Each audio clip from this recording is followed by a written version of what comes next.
Although Hurricane Milton is an immediate concern, we aren't looking past the devastation of Hurricane Helene just yet. Independent journalist Brianna Morello claims that FEMA called her a liar when she said the agency is giving money to illegal immigrants rather than hurricane victims. Watch this response here. Throughout the week, I've been reporting how FEMA has been taking over $1 billion of our dollars that's intended for disasters and shifting it towards the illegal invasion going on right now in our country.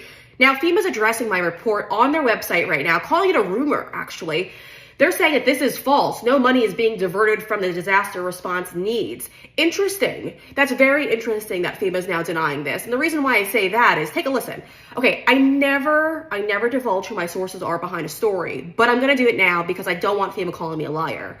So my source behind all my reporting is actually FEMA itself. If you go to the same website, you search these headlines, guess what? They're on their own website, okay? I pulled all of this information from their press releases. They've been bragging about giving our money away to the invaders for years now. Now, all of a sudden, that they need more money from Congress, they're calling it a rumor. They're calling it a lie. They'll probably call it a conspiracy theory. But if you go to their website, and in case they delete it, we've got the archive, so don't you worry. And they're bragging about taking your money and giving it to people who are invading our country. It's unbelievable. So here to discuss is Matthew Peterson, editor-in-chief of Blaze News, and Brianna Morello, host of the Brianna Morello Show. So it's a little convenient, right, for the federal government to come out right now and say, oh, this isn't true, when you have the documents proving that it is. Yeah, I mean, when the government's your source, it's kind of scary, I have to say, but they are my source behind the story. And they had no problem bragging about giving millions and millions of dollars to illegal aliens. Now, it looks like it's been about $1 billion in the last, I would just say, year alone that they've shifted over.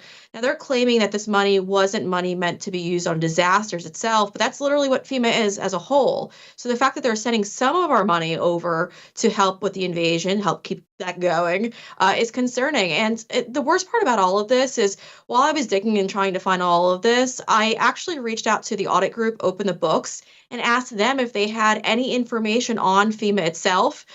They did share, though, that FEMA actually has $8 billion sitting in bank accounts right now. Now, that money, according to Open the Books, is from previous disasters that they haven't actually paid out on, like Hurricane Katrina.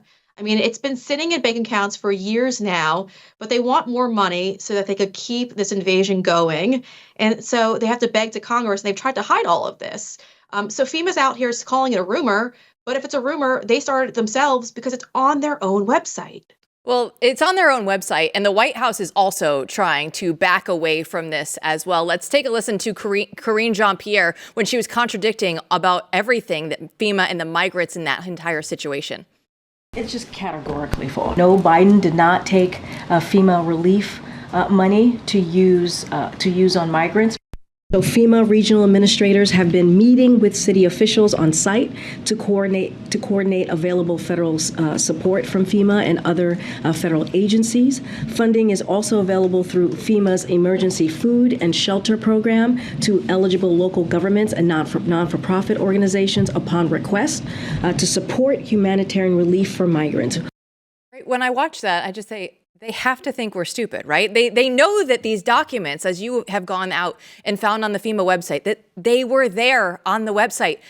We know that Karine Jean-Pierre has said these statements. They are publicly available if people just go do the research. So what are we supposed to make of this?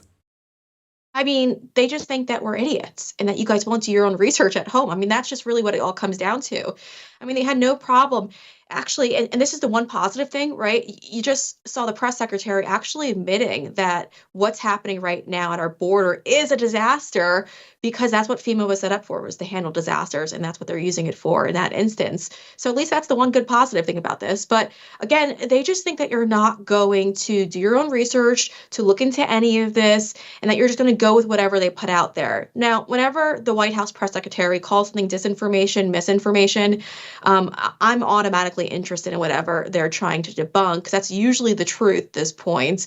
And listen, the government should never be the kind of decider of what's real and what's not. It should be the American people who are actual journalists, not just propagandists.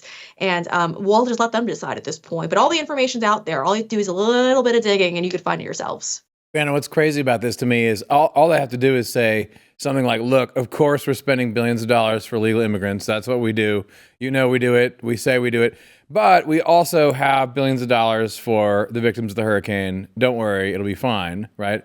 Or something along those lines. Just something that's realistic. Let's move to another controversy that you are in the middle of with the governor, Governor Cooper in North Carolina. I mean, it looked to me like Governor Cooper is critiquing all critiques of himself, but you really stood up to him and said, look, next time, just at me, and have been talking about how he's basically also, accusing you and others of lying. What's this all about? Yes, I reached out to his office for comment before releasing my report. I've been speaking with people on the ground in North Carolina like you guys have. And I've also been speaking to our active service members who were flown in to help those in North Carolina. But for days, we're sitting on the sideline because the governor didn't give them the authorization to come in and conduct search and rescues. And so many Americans, and I hope they weren't killed by this, honestly, but the governor has some questions that need to be answered for all of this, because for over 4 days, they were sitting in places like Tennessee waiting for the governor to authorize them to enter and to save these people. And he never did it. And so I reached out to him and I asked him, like, what's going on here? And nobody wanted to comment on any of this. They didn't want to respond to it. And so now he's calling it, like the key word that they always do, disinformation. And they're using all those terms to kind of debunk it. But I'm still talking to people on the ground, even state lawmakers who are telling me that my reporting is accurate and that it's even worse than what any American could possibly imagine what's going on right now in the mountains of North Carolina. So again, they're going to dismiss it all and pretend like you shouldn't believe it. But when other people are saying, no, Brianna, you got it right, this is 100% accurate, this is what's going on, this is what we're seeing, and then they're sending me pictures, I'm going to believe them over a politician who could possibly politicize up all of this. Yeah, it's such a horrific scene right there in North Carolina. But I want to look at Hurricane Milton now, because you have evacuated Florida yourself. So tell us about your experience. Yeah, so I did head out. I headed out on Monday. Once I saw what the storm was looking like, I kind of figured this is going to be a massive, massive hurricane. And I told others on X to also flee, but you have to flee early because time and time again, we see, if you've lived in the state of Florida, that there's a massive amount of traffic. Everyone's leaving. I mean, millions of people have left. And you're also going to have fuel issues.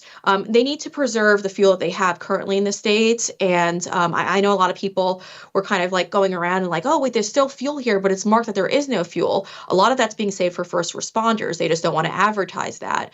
But I fled. I left the state. It's really bad. Driving up 75, heading north towards Georgia, I was watching as all these linemen were driving down south. I'm being told, and thankfully, we have so many great Republican governors all across the state. They're sending their resources to help Florida in advance. Texas, I was talking to a lineman who's a friend of mine. I've known him since high school, and he called me. He said, "Hey, I'm heading to Florida."